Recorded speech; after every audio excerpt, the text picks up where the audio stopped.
Hola, buenas noches. El siguiente video se hace con la finalidad de explicar el diseño de la estructura durante el curso de estática y resistencia de materiales. Los integrantes del grupo que participamos en la elaboración de este trabajo final colaborativo fueron el compañero Julio César Vesga y mi persona, John Jairo Hernández.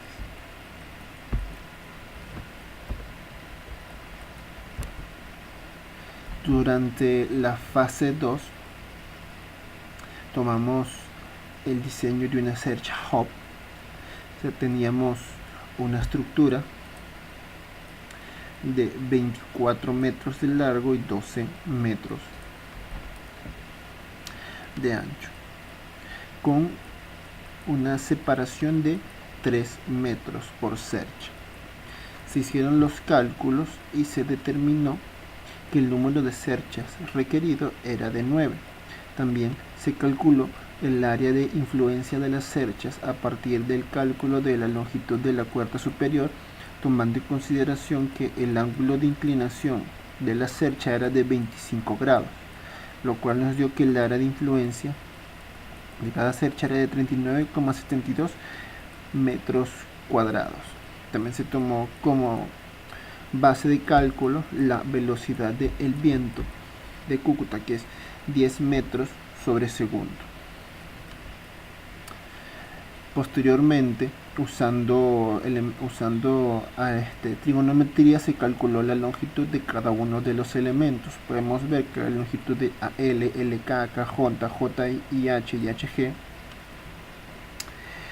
fue simplemente dividir los 6 tramos de 2 metros. Ya al saber que el ancho era de 12 metros se divide y nos da, entonces tiene que estar igual. De igual manera para AB, BC, CD, DE, EF y FG, una vez que ya conocemos la longitud de la cuerda superior, simplemente esas longitudes son iguales, simplemente pasaremos a dividir 13.24 entre 3. De igual manera calculamos 13.24 entre 2 y eso se divide entre 3, que es lo que nos da lo siguiente que está aquí, que es 2,207. De resto, para los elementos internos se procede a usar trigonometría. Por ejemplo, para el cálculo de la longitud de BK, ¿sí? Conocemos que este ángulo aquí es de 25 grados, por lo tanto el ángulo de aquí va a ser de 25 grados y este de aquí de 90. Entonces podemos calcular la longitud de BL usando el seno del ángulo, o sea, el seno de 25 grados, y podemos calcular la hipotenusa usando el coseno. Y de igual manera, por ejemplo, a calcular la longitud del elemento BL se calcula la longitud del elemento FH, ya que es totalmente simétrico. Posteriormente, una vez que calculamos la longitud de cada uno de los elementos, para calcular la carga total sobre la estructura tenemos que considerar que vamos a usar un perfil en ángulos enfrentados, un perfil doble. Yéndonos al apéndice C del texto usado en el curso, vemos que un ángulo de este tipo, el ángulo que estuvimos usando fue el ángulo 1 de 1.64 por 64 por 9.5, en donde nos dice que su densidad es densidad por metro, o sea, su peso por metro es 8.7 kilogramos por metro. Al multiplicarlo por 2, dado que son ángulos dobles, dos ángulos enfrentados, nos da que su densidad es 17 kilogramos por metro, lo cual nos será de utilidad al momento de calcular el total de cargas sobre la cercha. Luego seguimos calculando el peso que va a soportar la cercha. Tenemos que elegir el tipo de teja. Para esto se va a elegir el tipo de teja número 5, ya que es la que elegimos que va más acorde a la longitud de la cuerda superior y teniendo en cuenta nuestro metro desvoladizo. Vemos acá que si tenemos que la longitud de la cuerda superior de un lado es 6.62 y al elegir la longitud de la teja número 5 útil, que es 1.38, nos da un total de 4.8 tejas, más 0.28 metros de voladizo. En total, para redondear, serían 5 tejas. Vemos que el ancho del voladizo va de acuerdo a lo establecido. Posteriormente, dado que también tenemos el área de influencia calculado, debemos determinar la cantidad de tejas. Dado una vez que calculamos nuestra área de influencia, nos da que debemos usar 34.3 tejas, en donde también nos dice que su densidad, según la tabla que hemos tenido aquí, su peso es 14.75. de esa partida ahí podemos calcular su densidad, la densidad por metro. Luego que tenemos eso, calculamos las cargas vidas. Ya habiendo calculado lo anteriormente expuesto, tenemos aquí el área de influencia. Tenemos el peso total por metro cuadrado, 70 kilogramos por metro cuadrado. Lo multiplicamos por la gravedad y nos da 27.275.724 newton. Serían las cargas vivas. Posteriormente calculamos las cargas muertas, que nos dice que son el peso propio de la cercha, sumatoria de la longitud, que es la sumatoria de la longitud de las barras por la densidad lineal del perfil seleccionado por la gravedad, y eso nos da 7.428.944 newton. También debemos considerar el peso de las correas. Nos dice que es la sumatoria de la longitud de las correas por la densidad lineal de la celosía por la gravedad. Tenemos que es 1765.8 newtons. Luego calculamos el peso de las tejas. Sería el número de tejas en el área de influencia por peso de la teja por la gravedad, y eso nos da 4.963.12 newtons. Luego procedemos a hacer las cargas de viento usando esta fórmula y nos da 2.383.2 newtons. Entonces calculamos el total de cargas muertas realizando la sumatoria y nos da 16.541.064 newton. Sumamos tanto las cargas vivas como las cargas muertas para calcular la carga total de la cercha y nos da 43.816.788 newtons. Esto lo procedemos a dividir entre cada uno de los elementos de la cercha y nos da que se van a aplicar tanto en el punto A como en el punto G 3.655 kilonewtons, y en los restantes se van a aplicar 731 kilonewtons.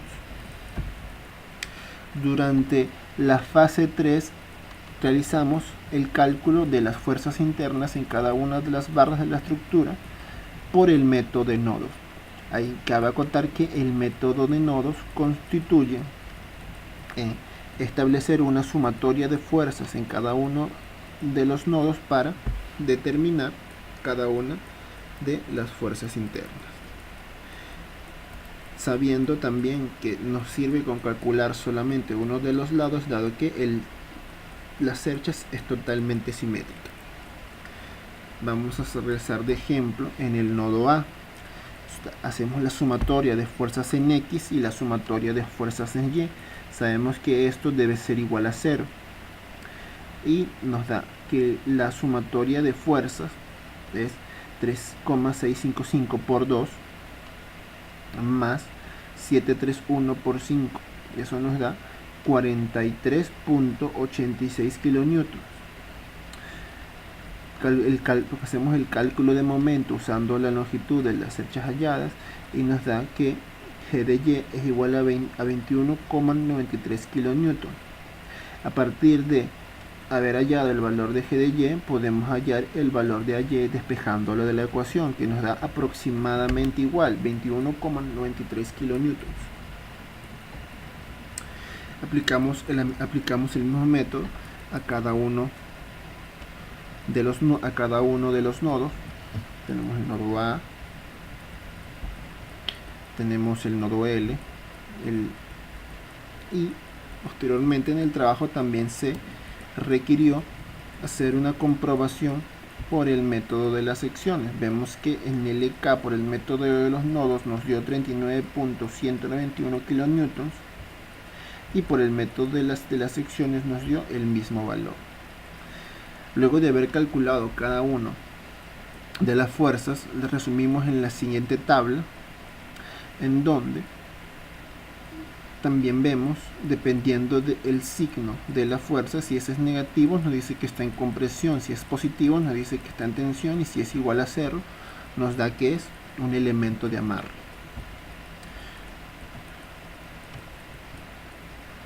Una vez se calcularon cada una de las fuerzas internas, llegamos a la fase 4 del curso.